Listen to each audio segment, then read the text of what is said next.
بسم اللہ الرحمن الرحیم۔ السلام علیکم ناظرین، میں ہوں شراز خان اور خوش آمدید کہتا ہوں آپ کو اپنے ڈیجیٹل چینل پر۔ پاکستان میں عام انتخابات آخر کار ہو ہی گئے۔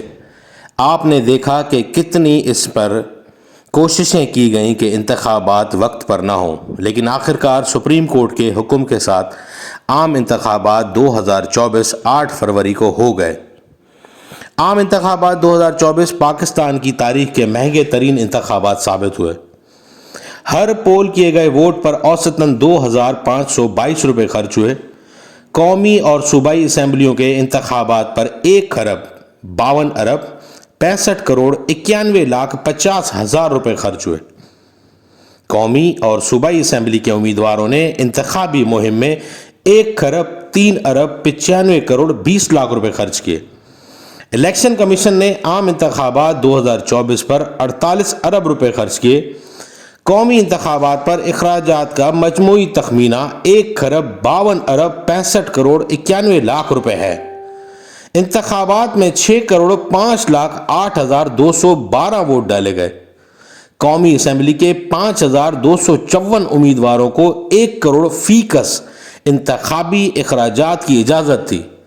قومی اسمبلی کے امیدواروں نے 52,54,00,00,000 روپے کے اخراجات کیے، جبکہ صوبائی اسمبلیوں کے انتخابات میں امیدوار کی تعداد 12,853 تھی، جنہیں 40 لاکھ روپے تک اخراجات کرنے کی اجازت تھی۔ صوبائی اسمبلیوں کے امیدواروں نے انتخابی مہم پر 51,41,20,00,000 روپے کے اخراجات کیے، جبکہ سیکیورٹی اہلکاروں، حساس اور انتہائی حساس پولنگ اسٹیشنوں پر کیمروں کی تنصیب سے اخراجات مزید بڑھ گئے۔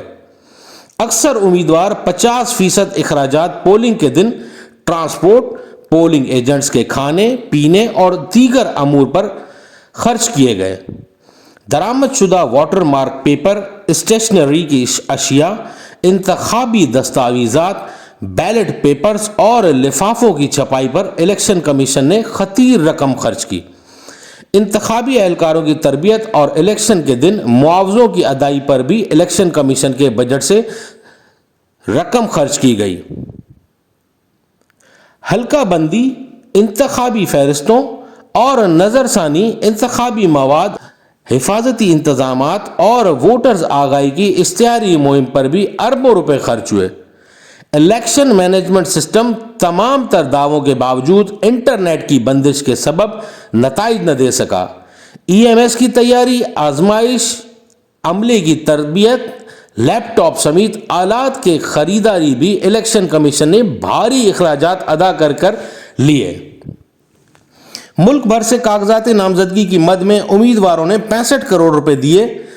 قومی اور صوبائی اسمبلیوں کے امیدواروں نے مجموعی طور پر 65,57,40,000 روپے کی جمع رقم کرائی۔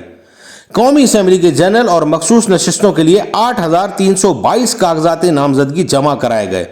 قومی اسمبلیوں کے امیدواروں نے قومی خزانے میں 24,96,60,000 روپے جمع کرائے، جبکہ صوبائی اسمبلیوں کی جنرل اور مخصوص نشستوں کے لیے 20,304 کاغذات نامزدگی جمع کرائے گئے۔ صوبائی اسمبلیوں کے امیدواروں نے 40,60,80,000 روپے جمع کرائے، جبکہ 459 خواتین نے قومی اسمبلی میں مخصوص نشستوں کے لیے 1,37,70,000 روپے جمع کرائے۔ قومی اسمبلی میں اقلیتی نشستوں کے لیے 150 کاغذات نامزدگیوں کے ہمراہ 45 لاکھ روپے بھی جمع کرائے گئے۔ قومی اسمبلی کے نشست کے لیے انتخابات کی جو فیس تھی وہ 30,000 روپے تھی، جبکہ صوبائی اسمبلی کی نشست کے لیے انتخابات کی فیس 20,000 روپے تھی۔ صوبائی اسمبلیوں میں خواتین کی ریزرو سیٹوں کے لیے 1,365 کاغذات نامزدگی کے ہمراہ 2,73,00,000 روپے جمع کرائے گئے۔ چاروں صوبائی اسمبلیوں میں اقلیتی نشستوں پر 293 کاغذات کے ساتھ 78,60,000 روپے جمع کروائے گئے۔ انتخابات میں حصہ لینے کے لیے جمع کرائی گئی رقم جو ناقابل واپسی تھی۔ اب آپ سب نے دیکھا کہ اتنا مہنگا الیکشن اس ملک میں ہوا، جو عوام، غریب عوام مہنگائی میں پسی ہوئی تھی، اس عوام کا پیسہ اس طریقے سے ضائع کیا گیا کہ انتخابات کے بعد تمام سیاسی جماعتیں بشمول میڈیا، تجزیہ نگار، سول سوسائٹی، یہاں تک کہ انٹرنیشنل میڈیا تک یہ کہہ رہا ہے کہ پاکستان میں انتخابات دھاندلی زدہ ہوئے ہیں، جبکہ سب اب یہی شور مچا رہے ہیں کہ فارم 45 کا رزلٹ الگ ہے اور فارم 47 کا رزلٹ الگ ہے۔